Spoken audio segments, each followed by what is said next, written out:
हरे कृष्णा, राधे राधे। यदि आपके जीवन में दुख है, दरिद्र है, किसी कार्य को करने जाते हैं और उसमें बार बार असफलता मिलती है, या फिर आपको लगता है कि आपके पितरों को मुक्ति नहीं मिली है, वो पिशाच योनि में है, तो आज की ये खास वीडियो आपके लिए। आज हम सुनाएंगे जया एकादशी व्रत की कथा। और जो कोई भी सच्चे मन से इस कथा को सुनता है एवं व्रत करता है, उनके पितरों को मोक्ष प्राप्त होता है और घर में बरकत होती है, सुख समृद्धि भी बनी रहती है। तो आइए आरंभ करते हैं श्री कृष्ण जी के प्रिय माघ मास की जया एकादशी व्रत की कथा। धर्मराज युधिष्ठिर जी बोले, हे भगवान, आपने माघ के कृष्ण पक्ष की षटतिला एकादशी का अत्यंत सुंदर वर्णन किया।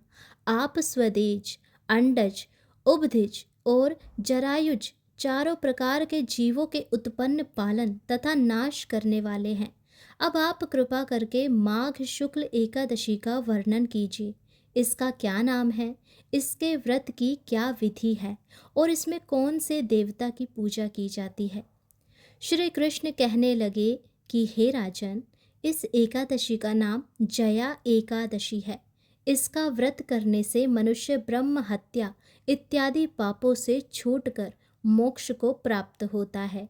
और जो कोई भी सच्चे मन से इस व्रत को करता है, इसके प्रभाव से भूत पिशाच आदि योनियों से मुक्त हो जाता है। और इस व्रत को विधि पूर्वक करना चाहिए। अब मैं तुमसे पद्म पुराण में वर्णित इसकी महिमा की कथा सुनाता हूँ। देवराज इंद्र स्वर्ग में राज करते थे और अन्य सब देवगण सुखपूर्वक स्वर्ग में रहते थे।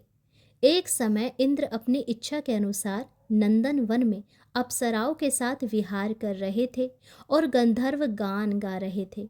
उन गंधर्वों में प्रसिद्ध पुष्पदंत तथा उसकी कन्या पुष्पवती और चित्रसेन तथा उसकी स्त्री मालिनी भी उपस्थित थे। साथ ही मालिनी का पुत्र पुष्पवान और उसका पुत्र मल्यवान भी उपस्थित थे। पुष्पवती गंधर्व कन्या माल्यवान को देखकर उस पर मोहित हो गई और माल्यवान पर काम बाण चलाने लगी। उसने अपने रूप, लावण्य और हाव भाव से माल्यवान को वश में कर लिया। हे राजन, वह पुष्पवती अत्यंत सुंदर थी। अब वे इंद्र को प्रसन्न करने के लिए गान करने लगे, परंतु परस्पर मोहित हो जाने के कारण उनका चित्त भ्रमित हो गया।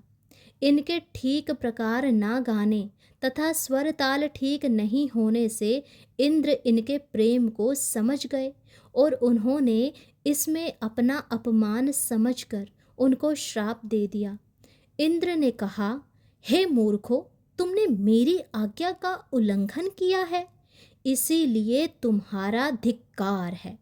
अब तुम दोनों स्त्री पुरुष के रूप में मृत्यु लोक में जाकर पिशाच रूप धारण करो और अपने कर्म का फल भोगो।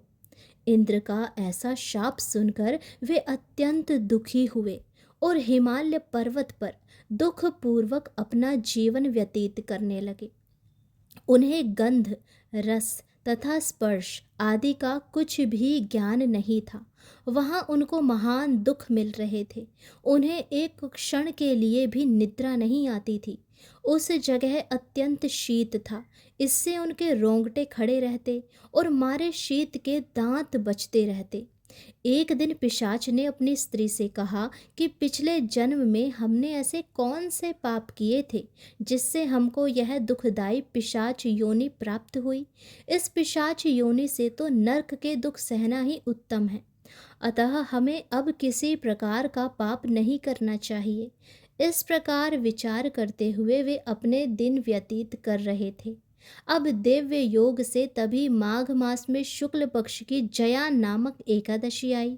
उस दिन उन्होंने कुछ भी भोजन नहीं किया, ना कोई पाप कर्म किया, केवल फल फूल खाकर ही दिन व्यतीत किया और सायंकाल के समय महान दुख से पीपल के वृक्ष के नीचे बैठ गए।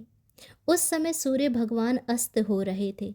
उस रात को अत्यंत ठंड थी, इस कारण वे दोनों शीत के मारे अति दुखित होकर मृतक के समान आपस में चिपटे हुए पड़े रहे। उस रात्रि को उनको निद्रा भी नहीं आई, जिससे कि उनका जागरण हो गया। हे राजन, जया एकादशी के उपवास और रात्रि के जागरण से दूसरे दिन प्रभात होते ही उनकी पिशाच योनि छूट गई। अत्यंत सुंदर गंधर्व और अप्सरा की देह धारण कर, सुंदर वस्त्र आभूषणों से अलंकृत होकर उन्होंने स्वर्ग लोक को प्रस्थान किया। उस समय आकाश में देवता उनकी स्तुति करते हुए पुष्प वर्षा करने लगे। स्वर्ग लोक में जाकर इन दोनों ने देवराज इंद्र को प्रणाम किया। इंद्र इनको पहले रूप में देखकर अत्यंत आश्चर्यचकित हुआ और पूछने लगा कि तुमने अपनी पिशाच योनि से किस तरह छुटकारा पाया, सो सब बतलाओ। अब माल्यवान बोले कि हे देवेंद्र, भगवान विष्णु की कृपा और जया एकादशी के व्रत के प्रभाव से ही हमारी पिशाच देह छूटी है। तब इंद्र बोले कि हे माल्यवान, भगवान की कृपा और एकादशी का व्रत करने से न केवल तुम्हारी पिशाच योनि छूट गई, वरन हम लोगों के भी वंदनीय हो गए, क्योंकि विष्णु और शिवजी के भक्त हम लोगों के वंदनीय हैं। अतः आप धन्य हैं। अब आप पुष्पवती के साथ जाकर विहार करो। श्री कृष्ण कहने लगे कि हे राजन, इस जया एकादशी के व्रत से बुरी योनि छूट जाती है। जिस मनुष्य ने इस एकादशी का व्रत किया है, उसने मानो सब यज्ञ, जप, दान आदि कर लिए।